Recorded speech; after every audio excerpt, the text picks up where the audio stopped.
Hey, it's your personal trainer, Trey Tate here with Home Fit Consulting, and today we're going to go over the squat.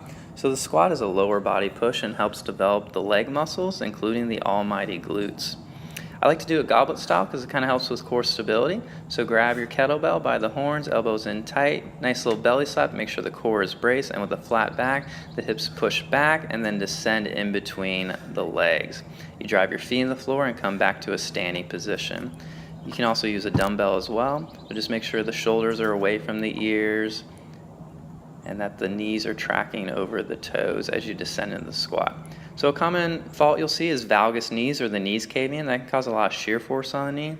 Just tell your client to have the knees track over the second and third toe like shown here. If they're having issues with that, get them loop band, put it above the knee, and they can do either wiggles or they can have that feedback loop of as they push down or go descend into the squat, they push out against the band. I highly recommend getting some loop bands. You also see people with their feet coming off the floor. Just tell them keep the heels flat on the ground. That can cause a lot of shear force on the knee. If anybody is feeling shear force on the knee, usually they're driving the knees forward. Tell them to push the hips back first and then descend into the squat. That usually will fix a lot of issues.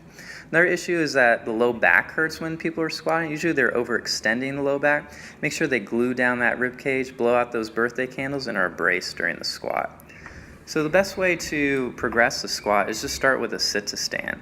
So again, their squat stance, you sit down, come to a dead stop, drive your feet in the floor, push that floor away, and come to a standing position. As they get better, you can add weight. And then if you want to put it all together, you got the loop band, the weight, and the sit to stand. I highly recommend if somebody hasn't squatted before, this is how you start. Please visit homefitconsulting.com, and I hope you enjoyed this tutorial.